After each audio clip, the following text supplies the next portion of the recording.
slave to sin, slave to the devil, but instead become true God's children and accept that kingship. So that's why we're here with our crowns, because we want to accept that responsibility of being God's children and of his true lineage, and really being a king or a queen.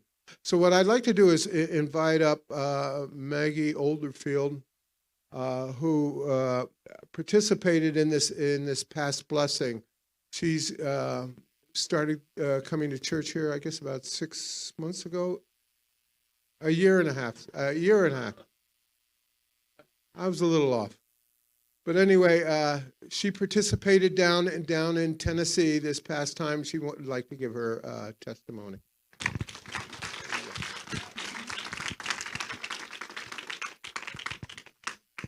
I'll try to make this really quick. They contacted me at midnight last night, so I'm trying to put everything together chronologically. So about a year and a half ago, my husband and I we're driving. We drive a lot for work. We shoot horses. Spend a lot of time in the car and listens to stuff on his headphones. And it's usually the news and political stuff and everything like that. And I usually do my own thing, read or whatever. And he was watching something, and it was scrolling down through the stuff, and Vice aired this piece on this church, and he was listening to it, and he kept pausing, and he's like, "You gotta hear this." He's like, you just gotta hear this. And then I'm like, okay. And then he was like, wait a minute, it's not done yet. So he did it 6 times. I'm like, listen, just listen to it. When you're done, just forward it over, whatever. So he forwarded it over, and I started to listen to it, and he was looking at me the whole time expectantly. He's like, and I'm like listening to it, and he's like, yeah, find where this is. He's like, find out where this is. He's like, this is amazing. They were talking about this church, and it was the time where they had the blessing ceremony with the ARs, and it made the news, and it was just so I got on the internet, and I started researching it, because that's my thing. Anytime he gives me a task, I'm the researcher. I'm a big old nerd. I'm always reading. I'm on the internet. So he gave me about 15 minutes. He's like, what'd you find out? And I told him, I was like, this is this. And I'm just like, where is it? And I'm like, it's 15 minutes away from where we are right now. And he was like, what? I'm like, it's right down the street. I was like, we pass it all the time. We have a big barn up there. And I was like, we pass it all the time. He's just like, are you kidding? And I'm like, no, it's right down the street. He's like, do you want to go? And I'm like, sure, yeah. I was like, let me do some more stuff just to, make sure that, whatever.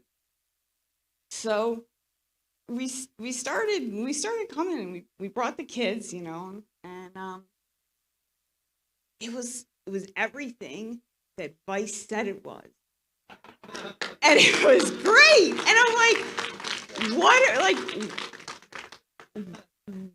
what's wrong with us? Because we're excited, and I'm like, is there something wrong with us?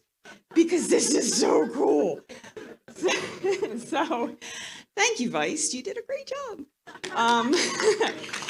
So it's definitely different. But it's not, though. There's some stuff that's different, but the core values, of Christianity are here. They're here. So we had a time where I think we stopped coming for about 4 months because he got hurt. And we had to take a break because he was hurt. And we were backlogging, because after you're hurt, you have to finish everything else that you're backlogged on. So it started to spiral. So we came back.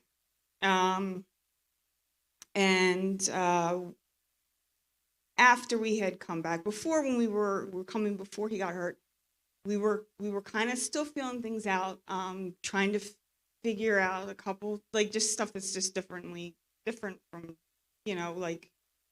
regular Christian church, so we were trying to figure out all that stuff, and we kind of sat up there, and we were really quiet, and we kind of just were feeling things out.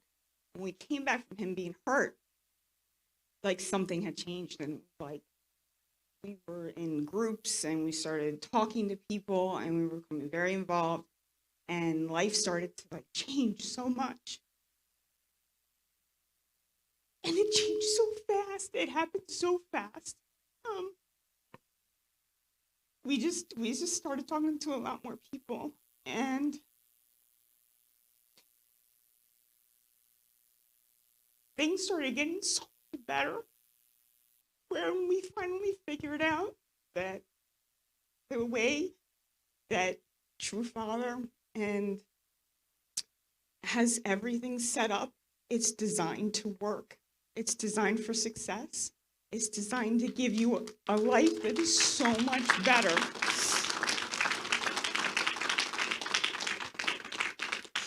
It changed the way we parent. It changed the way that we related to each other.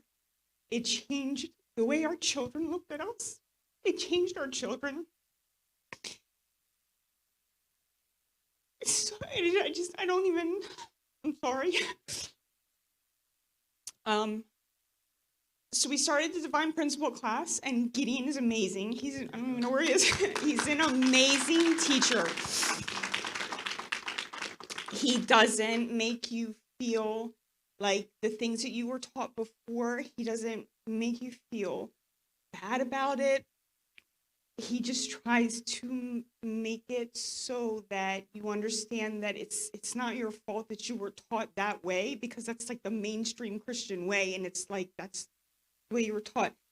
He brings it around to you so that you were like that you don't feel bad, and you feel okay about rethinking the things that you were taught, that were indoctrinated, because it's not even teaching. I grew up Catholic, so that in itself, there's not a lot of room for questioning. It's not encouraged. It's just, this is what it is. You have an hour every Sunday. Do your prayers that you were taught. There's no thinking or anything like that, and there's no deviation from whatever. It's always just the same. And he taught us that, like, I would never have even put together that Adam and Eve were supposed to be Adam and Eve, like that. That was it. They were that. It's never even mentioned that that could even be a possibility. So we're about halfway through that class right now, and we are learning so much, and we have really rethought everything that we have been taught all these years. And like I said, Gideon's an amazing teacher. He's really great. This is what God wants Gideon to do. It is very obvious. Son Mi is awesome. I don't know if she's even here. She is amazing. We love her. She's great. And like I said, you in these classes, you don't ever feel you should never feel like you don't know anything. And then if you don't know anything, it's even better, because you can just learn everything the way it's supposed to be taught, and you don't have any hangups.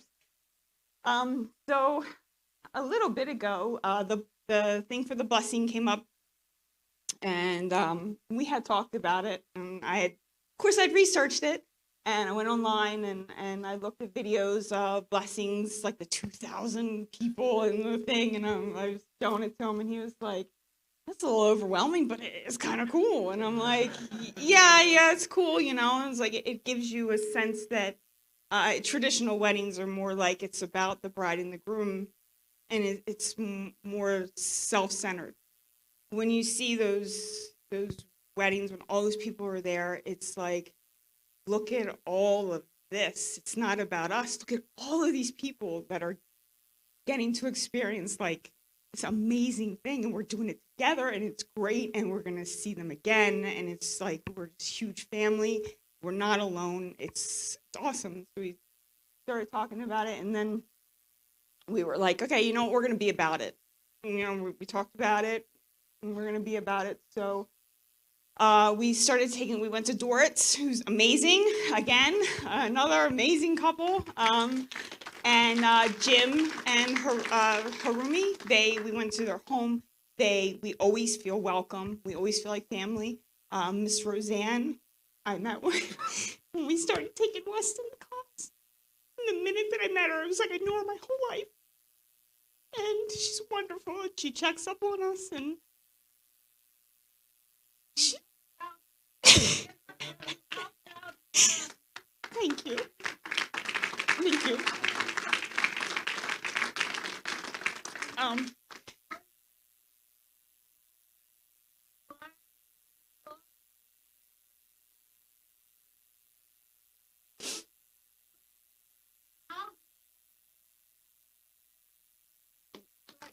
Thank you.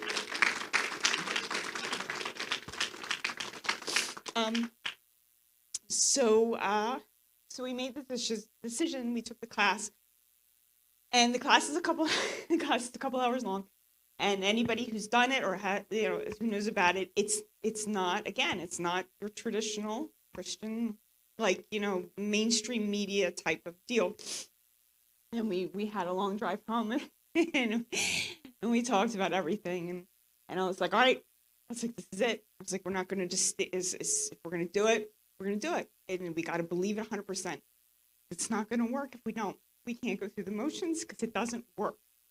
So we're in or we're out, as we, and he was just like, I'm in, I told you I was in. And I said, I'm in too. And I was just like, and this is the rest of our lives. I was like, this is the rest of our lives. And we're going to raise the kids up this way. We're going to raise our grandkids up. Great grandkids if we're still there. And I was like, and we're going to create a real, true lineage, and we're going to create a I forget the word. Sorry. We're going to create and we're going to keep it going, and we're going to be like the model that our kids and our grandkids look at. And they want to be like, and they want to go, and they want to tell other people. And I'm like, this is what we're going to do. And he's like, okay. I'm like, okay, we're going to do it. So we had about 2 weeks before we had to go down there. It was crazy. Because we know very little about the traditions and the customs and everything. So again, research. And I was like, well, we're going to need this and this. And I was like, we have to do this. And then I researched more about all of the other things we had to do, and we did that, and it was like 2 weeks flew by so fast, and it was like we had 12 hours, and I didn't have a dress, and I'm like, wait, it's like where did the time go? What happened? Why aren't we prepared? How can this have happened? We had 2 weeks, so I went on Amazon and I got 6 dresses, and they all came and they were all horrible and they didn't fit. And I was like, this isn't going to work. Why don't people make white dresses anymore? I don't understand. So he got a suit in 12 hours, and it's I can't even get a dress. So I'm definitely going to prepare my sons, and so that their wives will probably already know how to do it anyway.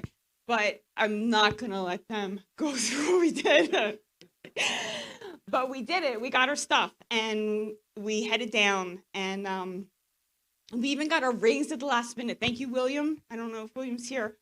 He, rushed these rings. Thank you. He rushed these rings. He brought them to the house the morning that we were supposed to leave. He brought them down.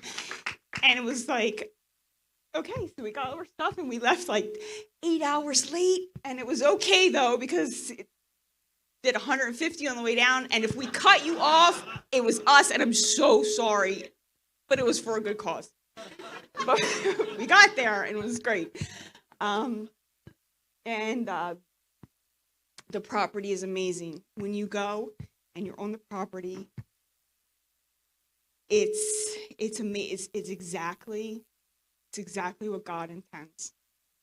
It brings you in, and it draws you in, and it clears your mind, and it makes you receptive to everything that Pastor Sean and True Father and God, everything that they want, it's there, and it's going to be beautiful, and it's going to be great, and it's just perfect. So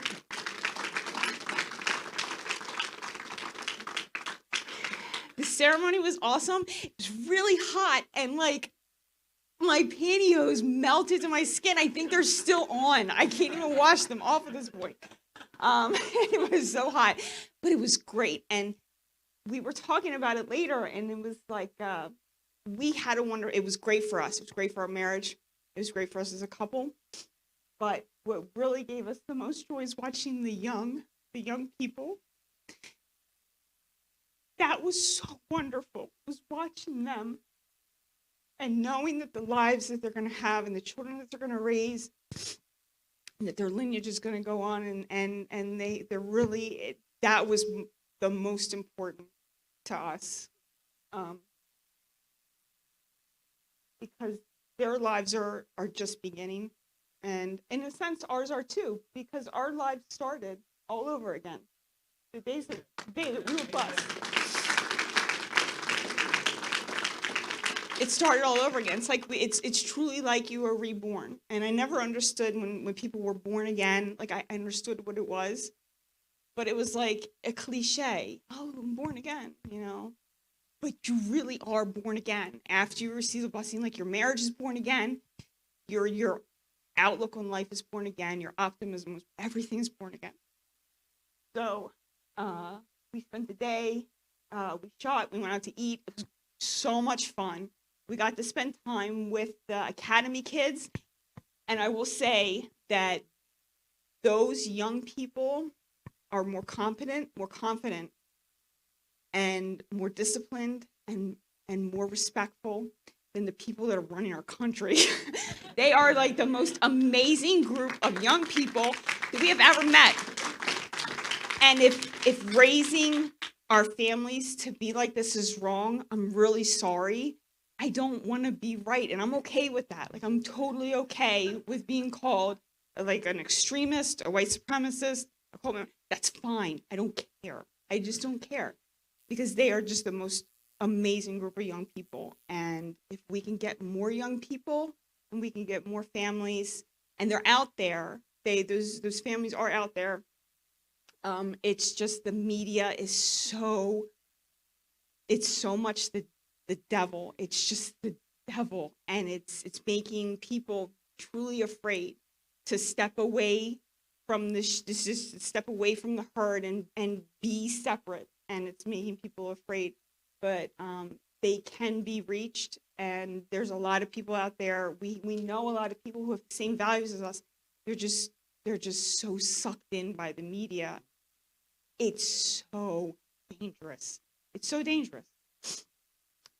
So we had a great time. It was great. We got to talk to people that we really that we've seen in church, but it's busy, you know, and everybody's frantic after church. But we took walks with Dorrit and her husband. We walked up to the spring, and they're amazing people. We got to, like I said, we got to hang out with the sanctuary, or the Academy kids, and it's just, we got to do a lot of stuff. Sean took us around the property. It's beautiful. And we came home, and yeah, like, then we're here. But the church has changed our lives. And when your life is changed, it trickles down. It trickles down. Like, we're better. We get better every day. We completely changed the way we run our household, and our children are benefiting from it. We have, like, we don't watch TV. We've cut the TV out. We've cut all that stuff out. We watch the King's Report with Tim, and if he doesn't do it one day, David really loses his mind. And it's a really good thing that we don't know where Tim lives, because I think his life would be awful if just awful. But to wrap it up, we've never met a group of people who dedicate and believe in this more than these people here. They give up their time, their energy, everything, and it's devoted to make people better. And God's design is the best design. It's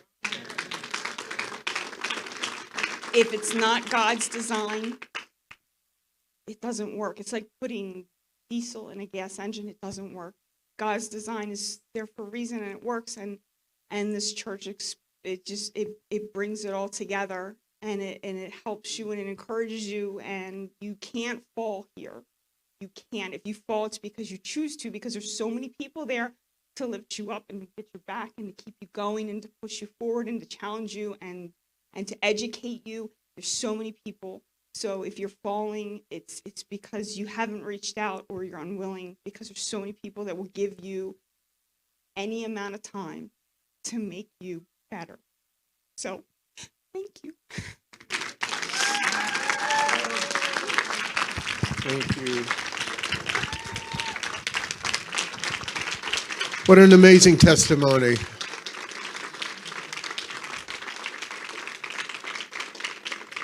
At this point in time, we really need to be bold going out and reaching out to people, because as Maggie was saying, there are hundreds and thousands of people, even in this area locally, that would love to be here if they knew what here was.